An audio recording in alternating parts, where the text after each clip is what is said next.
What's going on, guys? My name is Tommy. Welcome back to the channel and welcome back to another episode of Wednesday afternoon worship. I know today we talked about Cthulhu and how that was going to be a thing, but a mistake has been made. On my Discord, not long after Rant Fiend joined up, around the time that I was in the process of moving to Kansas City and suddenly going to Gen Con on a whim, Kurgess was requested. The Kurgess request got ignored, and as you guys know, patron requests are supposed to jump to the front of the line. So, like I said, a mistake has been made. We're gonna correct it real quick. Justin, we'll get to Cthulhu next week, promise.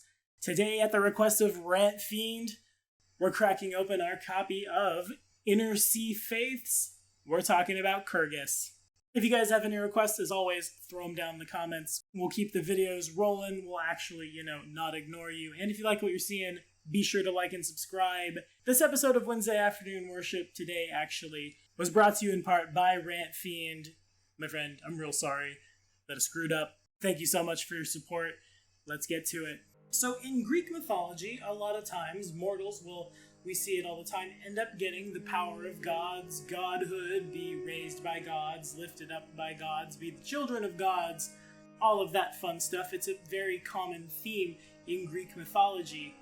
Zeus definitely liked to sleep around with a lot of different kinds of things that would make children that would become everything from strange mythological creatures to a man who would kill a lion with his bare hands and a club and stuff, or who would kill a hydra by burning the stump of its heads before the heads grow back. And in that, we see the references for Kurgess the Strong Man. Kurgess was once a mortal of peerless physical prowess, and as legends of his sporting victories, and even his noble death spread across the inner sea and even the other planes, the athletes of the world, yeah, that's where we're going today, began looking to Kurgess as a role model, and competitions were often dedicated to him as the embodiment of honor and athleticism. It wasn't long after that that Caden Kalian and Desna, two of the core deities of this very game, raised him to godhood by crowning him with deific powers. Though the why of all this remains up for debate, more than a few scholars whisper that Kurgess might actually be the two deities' half-mortal son. Once upon a time, Kurgess was just a strapping farm boy from Taldor, but his mortal life is very well documented.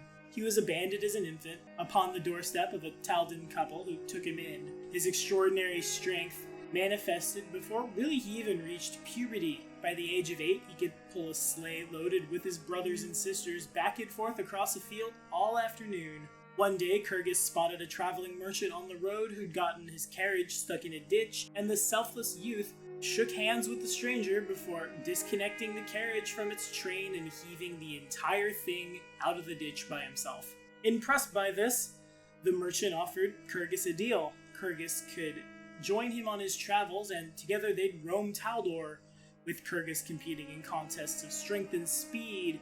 And by the time Kurgess had turned 20, he was packing stadiums with peasants as well as aristocrats, eager to see the so-called strongman beat time-honored champions at their own games. Of course, this earned him the jealousy and bitterness of a lot of his more unscrupulous rivals, and his final act as a mortal took place at the 3rd annual Raptor Run in Opara. Before the competition, Kurgess' enemies laid down a trap for him, and any competitors unfortunate enough to be riding alongside him, Kurgess caught wind of the scheme and sacrificed himself, crashing his chariot onto the trap and saving everyone else. When the clerics pronounced him dead, the entire city mourned for the champion, and of course, Kurgess became a martyr. And in the spirit of this, as one may very well expect, Kurgess' church is, first and foremost, dedicated to the pursuit of good sportsmanship and athletic achievement. His worshippers believe that strength of body and character is the key that opens the gates to nirvana, spoiler on the alignment, and they train day in and day out to emulate the magnificent victories and honorable deeds of their god. In addition to participating in sporting events and competitions, followers of Kurgess donate their time and muscles to good causes, think aiding the ill, building homes, and performing acts of kindness for strangers they encounter. As one might expect, those who worship Kurgess take little pleasure in mortal combat, and are hesitant to rush into war or prolonged political conflicts. Kurgess' worshippers enjoy performing heroic acts for the less fortunate and are willing to reveal their true strength on the battlefield, but primarily speaking, we're looking at a light-hearted lot who would prefer to train their bodies and play games in a world of peace rather than fight. So, as you might have guessed, Kurgess himself is neutral good. His domains are community, good, luck, strength, and travel, with the subdomains Agathian, family, fate, home, resolve, and trade. His favorite weapon is the javelin, and his symbol a flexing arm with chain. To perform the strong man's deific obedience, find the nearest boulder, log, or other unattended object that you can reliably lift over your head, and hold it up high for the duration of your obedience, that's an hour, while meditating on the nature of sports and physical might.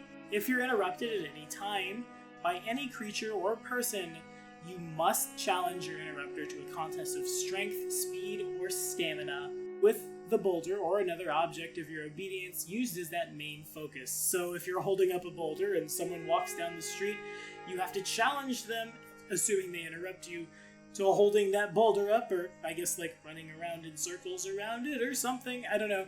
Regardless of who wins, it's a +2 sacred bonus on acrobatics and climb checks. Evangelist boons grant us Long Strider 3 times a day, Cat's Grace twice a day, or Haste once a day. At level 16, you are wise enough to know that strength is a useful attribute for more than just competition in combat, and Kurgess smiles upon you for this wisdom, granting you greater strength for your everyday activities, and you get a +2 strength bonus on all strength-based skill checks. At level 20, Great Strength finds those who need it most, granting even the weakest individuals near supernatural abilities in moments of panic, or to reassure loved ones, and Kurgess' evangelists are especially prone to such instantaneous bursts of brawn. Treat your carrying capacity as though your strength ability score were 3 points higher than it actually is. Once per day, as long as you're wearing light, medium, or no armor, you can lift up to 2 unconscious or dead, medium or smaller creatures and their equipment onto your shoulders, and still move up to your base speed, ignoring the added weight of your fallen comrades. You cannot both attack and move in the same round while carrying one or more creatures this way. You can carry your companions in this way for a number of rounds equal to your hit dice. Afterwards, they encumber you as normal. So yeah, that's a thing, I guess, if you need to run the bodies out. Anywho, Exalted boons grant us Enlarge Person 3 times a day. Hey, Kurgess, steroids are cheating, come on. Bull's Strength twice a day, no really, come on. And Rage once a day. See, that's what happens. That's what happens, Kurgess. Thank you. Good job. At level 16, you and your allies know it is better to flee and live to continue the fight another day than to die honorable deaths that accomplish nothing. 3 times per day as a standard action, you can shout an inspirational command that affects you and any allies within 60 feet for a number of rounds equal to your hit dice. During this time, affected characters can use the withdraw action to move up to triple their base speed instead of double. At level 20, you don't believe it is enough to shame your enemies by relieving them of their weapons. If possible, you must shatter those weapons so they never again stand against you. Once a day, you can perform a disarm or sunder combat maneuver with a +4 competence bonus against an adjacent creature and a weapon it holds. If you succeed, the creature's weapon is simultaneously damaged and disarmed, as though you had succeeded at both combat maneuvers simultaneously. If you exceed the target's CMD by 10 or more, the target drops the items it's carrying in both hands, but you only sunder the thing you targeted. If you don't have either the improved disarm or improved sunder feat or a similar ability, the attempt provokes as normal. However, if you have one of the feats or a similar ability, this attempt does not provoke. Well, alright, I guess that's a thing. Run away and then break everyone's weapons. Of course, you're not making any friends in the adventuring world if you're breaking all the loot. Learn that one the hard way. Regardless, Sentinel boons grant us True Strike 3 times a day. Man, in all my homebrew obediences, I've been very unwilling to hand that out 3 times a day. I see you, Paizo. Bear's Endurance twice a day or once a day Heroism. At level 16, like Kurgess, your keen sense of honor will not allow you to brook cheats among your ranks, and the insight bestowed by your devotion to your ideals has taught you to spot a fraud based on a hunch. You can use Discern Lies as per the spell for a number of rounds per day equal to your hit dice. These rounds need not be consecutive, activating this ability as an immediate action at 20th. You're nothing without your own teammates, and are willing to sacrifice your own safety to keep them alive. Once a day is an immediate action. If an ally within 60 feet of you would normally take enough damage to fall unconscious or die, you can move to an adjacent space and intercept the killing blow, taking the damage in your ally's place. If the attack would have inflicted any effects other than hit point damage, those effects are negated. If the damage would bring you to negative hit points, you are brought to 0 instead, and the remaining damage is negated. Any attacks of opportunity you provoke by moving in this way are resolved after you take the damage from the intercepted blow. You take damage from those as normal, so that's probably the best of all of them. It sucks that it's a once a day thing, and I was kind of hoping for some javelin shenanigans, maybe some stuff for vehicle combat on Kurgess for chariots and things, but it is what it is. They're certainly flavorful. Now, of course, Kurgess is neutral good, and you know what that means, guys. Paizo's got a paladin code for him. It goes like this. Fairness and good sportsmanship are testaments to one's virtue. I must set the finest example of what it means to be sporting and noble in challenges of strength and honor. A challenge that is won unfairly is not a challenge won. I am no cheat, and I will lose any contest of brawn, honor, or metal rather than resort to knavery or trickery. That's a fun word. Knavery. Frauds have no place among true competitors. In contests of import and high-stakes trials, I will unrelentingly reveal the untruthful and deliver them to their proper justice. Winning and losing are two sides of the same coin, and both are worthy of acknowledgement. I treat champions with respect, but honor losers for their courage and willingness to challenge themselves. Good job, guys. I know you can't all min-max. You're doing what you can. Thanks for showing up. That's what I read. I respectfully seek tutelage from my betters, give honest guidance to the less accomplished, and cherish, most of all, my friendships with rivals whose skill matches my own. Every day is a contest to better oneself, and every deed undertaken is an opportunity to condition my allies and myself for the trials ahead.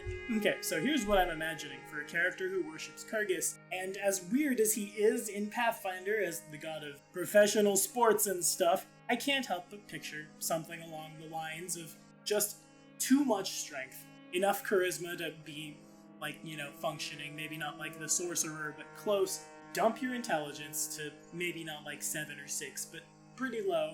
And maybe dump your wisdom. I don't care what flavor it is. I can never, ever in good faith tell anyone to dump their wisdom. And that's you. You're just the Blood Rager or the Barbarian or the Paladin or any of those guys who are just ridiculously strong, but also really childish. And look what I can do. Haha, I'm so strong. Won't you be strong with me? While not really understanding anything that's going on around them. But gods forbid somebody steps in and does something bad or cheats, then no, it's time to get real mad and maybe not throw a javelin through their chests, though that sounds fun. But at least, reveal them for who they are. And that would be definitely the flavor of the Kurgess worshipping character I would play, something like a paladin or maybe even a war priest, so I could sacred weapon that javelin, have decent damage on a throwing weapon, and every time somebody screws up the rules, just, hey, that's cheating! Though I have definitely GM'd for a character who worshipped Kurgess in the past, though not in a true campaign, in Hail the Gorilla King, our Pathfinder 1st Edition Send-Off Tournament. You know that Trox guy we talked about a couple days ago on the Forgotten Race review? Yeah, dude worshipped Kurgess. It was definitely a blast, and just real quick, follow this card right up here if you haven't already. Go check out Hail the Gorilla King, our Pathfinder 1st Edition Send-Off Tournament. But what do you guys think about Kurgess?